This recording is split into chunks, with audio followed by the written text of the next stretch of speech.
There we go. It would really help if I just unmuted myself whenever we came back from break. But thank you guys again so much for joining us. I'm Austin Hicks, your host today on the Hometown Sports Huddle. We're going to be right now, where the countdown has begun for the NFL draft that kicks off at 8 o'clock tonight. It's in Pittsburgh, Pennsylvania, the home of my Pittsburgh Steelers. You know, I'm very excited to see these young athletes, these student athletes, achieve some of these dreams that they've been working their whole lives for. Millions of kids. I know I was one of them who grew up wishing and working to be drafted into the NFL, but only it's very few are able to make it to that point. So today is a tremendous occasion, an event for so many families and young men who are getting ready to achieve their dreams. But let's get into just what is expected today. First, overall, the Raiders own the first overall pick, where they are expected to select quarterback Fernando Mendoza from Indiana. Quarterback. This comes after the Raiders just signed Kirk Cousins to a deal to bring him in.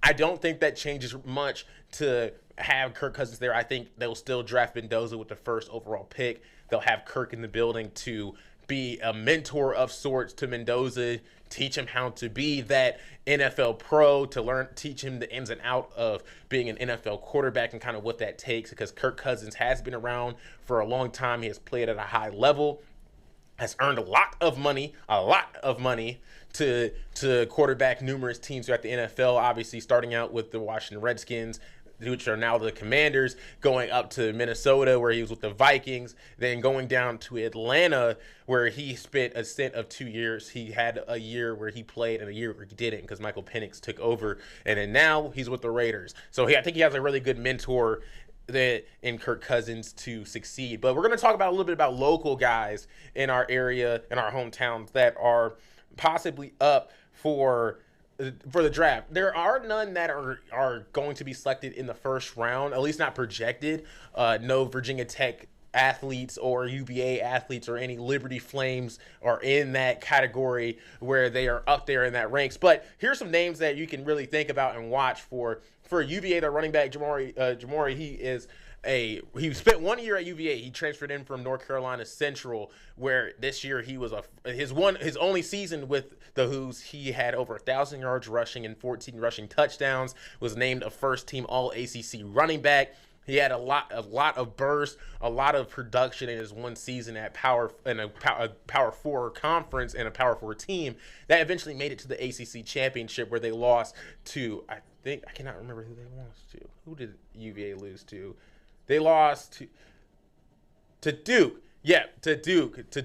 So he's one of those names. He is, depending on the source that you look for, CBS has him ranked as the 20th best running back. ESPN has him ranked as the 8th best, and then NFL Network has him projected to get drafted in the 5th round. So the numbers really vary, but I do think that he can, especially in the NFL where you have running back committees. There are very few teams that have just one guy who is the guy. You think about the Ravens with Derrick Henry. And even then, they still have other running backs on the roster, because you can't, in the NFL, it's such a physical league, you can't just have one running back. This isn't the early 2000s, the 90s, or the 80s, or the 70s beforehand, where you just had one guy that was toting the rock 40 times per game, and he was the guy that just, he was the guy. So I definitely think he can be a guy that can be drafted this year. Another guy that's interesting to look at is Kyron Drones with Virginia Tech. He's had a lot of ups and downs through his tenure with the Hokies after transferring in.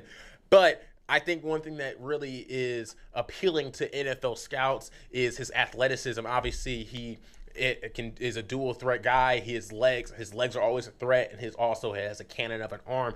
Sometimes it just takes a while for him to put it all together, because that accuracy isn't there 100% of the time. He may not have that NFL level accuracy, because in the NFL they're expected to hit these throws all the time, not some of the time, because he definitely has the ability to make those throws. It's just a matter of fact is, if can he do it consistently. That's what we want to know going forward. But Sports Illustrated did recently publish an article that he has been in conversations with the Green Bay Packers, and just talks about that. Will that mean he'll get drafted by them? Who knows? But here's what we do know is that the Green Bay Packers are looking for that backup quarterback. Former Liberty Flame Malik Willis took a deal to go down south to Miami to play for the Dolphins and be their starting quarterback going forward. So they need a guy to back up Jordan Love. So he could be the guy to step in there. And not only that he offers that upside as a possible quarterback, if you develop him right, because, I want to remind people, Josh Allen, he is the MVP caliber quarterback, has won the MVP, has led his team to the AFC Championship numerous times. He started out as a project. When he came out of Wyoming, he wasn't the quarterback you see today, obviously. So Jones can be the kind of same deal if they could develop him to fix his throwing mechanics and be able to utilize the athleticism that he has. They don't need to train that up. He has it. He is an athletic specimen. So going forward, that is something that, he may be a project at quarterback, the backup quarterback, or they can switch him to see his athleticism. He's a 6'1", 6'2", 230 pounds of muscle young man who is an athletic freak, who runs in the 4.4s, and is very athletic. They can convert him to a receiver, a running back at different positions. He can be a Tyson Hill, where he's a Swiss Army knife. He can play tight end, quarterback, running back, whatever you need, special teams. He could be that guy that they could have on the roster. So I think he's definitely somebody that you need to look out for. But also, Kevin Gilliam Jr., defensive tackle for the Hokies, has had a long road. He started out at Oklahoma before transferring in for the Hokies. He's a Highland Springs graduate in Richmond, Virginia. That's where I'm from. I'm from Richmond. He's played at numerous programs where they produce a lot of excellence, a lot of high caliber players. Highland Springs has numerous players in the NFL and trying to get into the NFL. He could be the next guy on that list.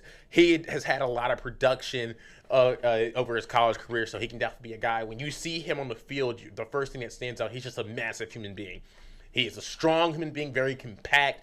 He is pushing 300 pounds, but he doesn't look it. He's just got the frame of an NFL defensive lineman, so he can definitely be one of those names. I don't know if he's going to see his name called the next 3 days. I would love to see all these young men get their names called in this draft to have their dreams achieved. But the thing is that we have a lot of guys that there's not that many picks, and there's a lot of guys hitting the draft. But here's a good thing, though, that a lot of these guys could get those invitations to be to the practice squad, to come in for rookie minicamp and things along that. Be signed as a free agent. So just because they don't hear their name called tonight or the next 2 days doesn't mean that they won't achieve their NFL dreams. They still have that opportunity. But we're going to go ahead and get off here tonight. But just come back. You guys come back tonight at 11. We're going to break down the NFL draft. We're going to see if the Raiders stick with their guns and get Mendoza at number 1. We'll have the latest updates on the draft, some storylines from that as well. And we're going to break down the Red Jacks, who are about to play the Nationals here in a bit. And also, the Rail Yard Dogs are going to be playing a win or go home series against the Thunderbolt tonight after they lost yesterday's game 8-7.